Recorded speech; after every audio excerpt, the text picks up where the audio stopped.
Bonjour tout le monde, Steve Lévesque aka Mr. K pour un autre tutoriel OBS. Aujourd'hui, on va voir comment bien configurer son audio, du moins ce que je pense, qui est ce que j'ai lu et que j'ai appris à travers le temps à configurer son audio pour que ça aille bien dans vos scènes et dans votre configuration à vous. Donc, ce qu'il faut, je pèse sur le bon piton, ça va mieux. Première chose qu'on va aller faire, on va aller changer les paramètres de l'audio. Donc, on va dans nos paramètres audio. On s'assure que tous nos audios du bureau, audio du bureau 2, auxiliaire, micro auxiliaire 2, 3, 4, tout est désactivé. Le périphérique de monitoring par défaut, c'est à votre choix. Vous pouvez le laisser par défaut. Moi, ce que j'aime bien faire, c'est aller lui dire va jouer dans les écouteurs. Fait comme ça, je suis sûr que quand je vais monitorer une source, elle va toujours être dans mes écouteurs, elle sortira pas ailleurs. Donc je le mets comme ça. Ça, c'est la première chose. L'autre chose que vous pouvez faire aussi, c'est d'aller mettre vos sources audio. On fait appliquer dans sortie audio, allez mettre vos pistes audio à 320.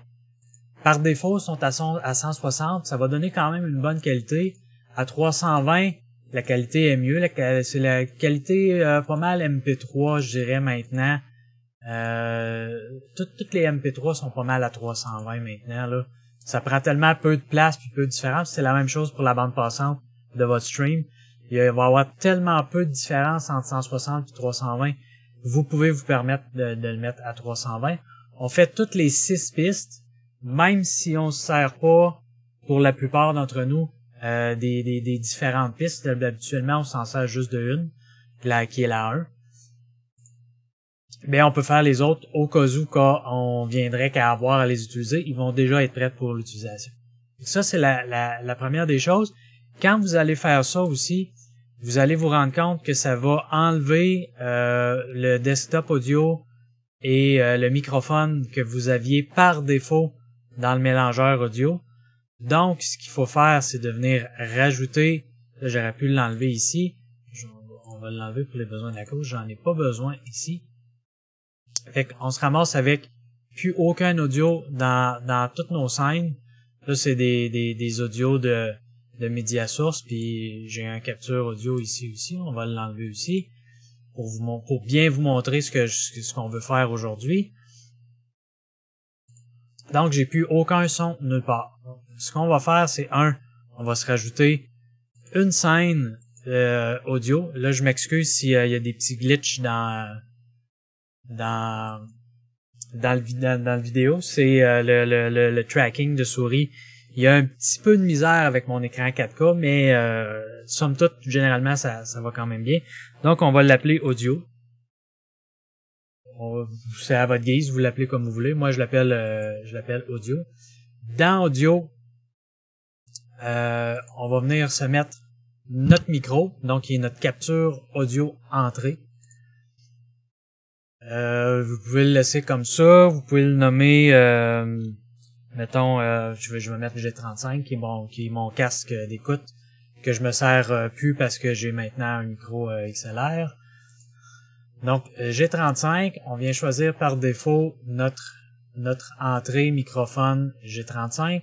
Ça peut être aussi dans votre cas, en fait c'est le même principe là. Si vous avez un Blue Yeti, un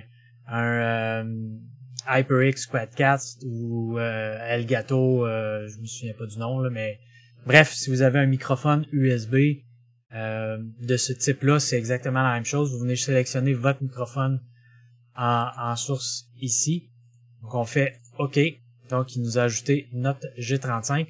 Là, évidemment, on voit pas qu'il parle parce qu'il est mute, mais si je viens le mettre ici comme ça, là, on voit que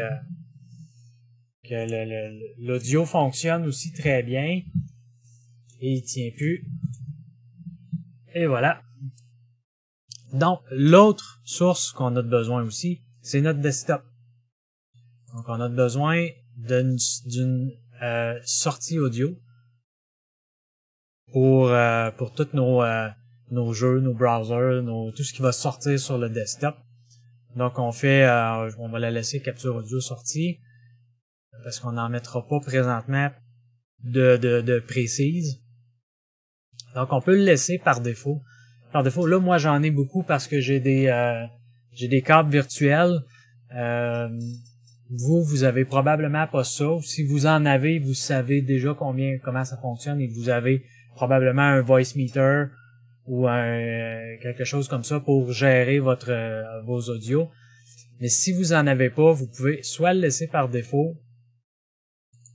Donc, tout ce qui va sortir dans le desktop, dans le périphérique de sortie par défaut de votre Windows, va sortir là. Donc, si on joue un jeu puis ça sort dans celui-là, ben, ça va sortir là. Si vous avez mis vos écouteurs en sortie par défaut parce que, évidemment, quand on joue, on met pas les haut-parleurs parce que ça va créer un feed dans le micro. Si vous le laissez par défaut, ça va sortir par là aussi. Ce qui est bien avec ça, avec le fait qu'on a désactivé ceux par défaut puis qu'on a décidé que c'est nous autres qui géraient nos sources audio qu'on fait. Là, on en a choisi une par défaut. Mais par exemple, que je voudrais gérer ma musique indépendamment de tout le reste qui joue dans Windows ou des jeux. Ben, on pourrait aller lui dire, je vais faire une nouvelle sortie audio qu'on va appeler, exemple, musique. Puis là, la musique, on va lui dire, moi, je veux que tu joues dans le... j'essaie d'en trouver un. Le SPDIF, c'est bon. Il les montre toutes. Mais on fait Digital Audio SPDIF, par exemple. Donc, qui est le pas l'optique, mais le SPDIF de ma carte de son on-board sur ma carte mère. Donc, je lui dis d'aller faire celui-là, je veux que tu l'envoies là. Parfait, c'est beau, ma musique, elle va sortir là. Sauf que ma musique, il n'y a rien qui dit d'aller jouer là. Fait qu'il faut que j'aille dire à, par exemple, Spotify. Fait qu'on va rouvrir notre Spotify. On va ouvrir ici. On va faire jouer quelque chose. Là, présentement, vous entendez rien. Parce que on voit ma musique, elle joue pas.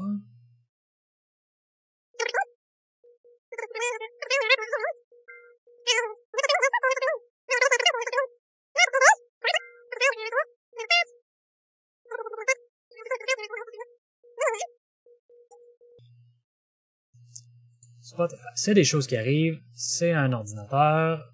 Fallait s'y attendre. Donc, notre Spotify est reparti. Là, vous entendez ma musique. Je vais la fermer pour pas qu'elle joue. Pas qu'à 40 dans le micro, mais c'est la preuve que la musique, elle joue bien. Fait que là, elle sort dans mes speakers par défaut. Mais c'est pas là que je veux l'envoyer. Moi, je veux l'envoyer dans mon SPDIF parce que j'ai décidé que musique était SPDIF. Fait que ce qu'on va faire, c'est on va aller dans Windows, dans la petite roue. On va aller dans Système. Dans Son. Puis dans les options avancées. Préférences de volume et d'appareil de l'appli. Puis là, on va voir toutes nos sources, tous nos logiciels qui sont ouverts, qui ont utilisé le son depuis l'ouverture de Windows. S'il a jamais joué de son, il apparaîtra pas là. Fait qu'on va chercher notre Spotify qui est musique. Là, vous voyez, moi, je le mets dans Music Out, c'est mon câble virtuel que j'ai appelé Music Out. Il va falloir que je retourne le rechanger tantôt. Fait que là, je vais lui dire, moi, je veux que tu le mettes dans SPDIF, qui est probablement votre cas à la maison. Puis vous allez avoir quelque chose similaire à ça. Donc, on va le mettre dans le SPDIF. J'ai même pas besoin de faire appliquer. Je retourne ici. On voit que ma musique, elle joue maintenant ici. Donc, ma musique devient indépendante si je la baisse. Elle va jouer à une certaine force. Puis mon capture audio, qui va être tous les autres sons de Windows, donc ça peut être les sons d'alert, ça peut être l'OBS, s'il y a du son qui va sortir directement d'OBS, vos jeux, name it, le vidéo player, par exemple, si vous mettez un VLC ou autre chose, vous pouvez tout garder vraiment séparé. C'est limité avec le nombre de sorties que vous avez dans votre carte vidéo. Pas de carte vidéo, mais votre carte audio, soit de votre carte mère ou de la carte audio séparée, tout dépendant de qu'est-ce que vous avez dans votre ordinateur. Mais ça vous permet de jouer un petit peu sur les sorties et d'avoir un petit peu plus de sorties. Maintenant, pourquoi j'ai créé une scène avec mon audio, c'est que je fais des changements ici. Si je réplique, je rajoute ces 3 sources-là dans chaque scène, dans ma scène full screen par exemple, ou dans ma scène d'image capture. Si là on voit ici qu'il y a aucun audio. Si je veux faire un changement, c'est sûr que sur les audios ça arrive un peu moins souvent, mais mettons que je veux faire un changement, je vais être obligé de le faire dans chaque scène que j'ai mis mes sources audio, parce que le changement suivra pas. Ce qui est un peu fatigant. En ayant une scène audio, là où est-ce que tous mes audios sont là, autant mes in que mes out, je peux venir, vous vous souvenez, dans des vidéos précédentes, on a vu les scènes imbriquées, c'est ce qu'on va venir faire ici. Ici, j'ai aucun audio qui sort nulle part, je vais venir ajouter ma scène, je rajoute une scène qui est déjà existante, donc audio. Je rajoute ma scène audio. Et mon G35, mon microphone est ici. Ma musique est ici. Ma source média, qui est mon desktop. Pas source média, mais le capture audio, qui est le desktop, est ici aussi. Même chose dans ma scène. Je vais venir rajouter une scène, qui va être ma scène audio. Et qui va faire exactement la même chose. Là, c'était une image, donc j'avais vraiment 0 audio dans celle-là. Donc, j'ai mon capture audio qui va faire le desktop, mon G35, mon microphone, et la musique qui est en train de jouer. Donc, ça permet justement de pouvoir, comme je disais tantôt, faire vos modifications juste une fois. On le fait dans la scène de l'audio, et ça va se répliquer dans toutes les autres scènes où est-ce que vous avez mis l'audio. Si vous avez besoin, par exemple, une scène d'intro ou de Be Right Back, que vous voulez pas votre micro, par exemple, on va faire le Be Right Back.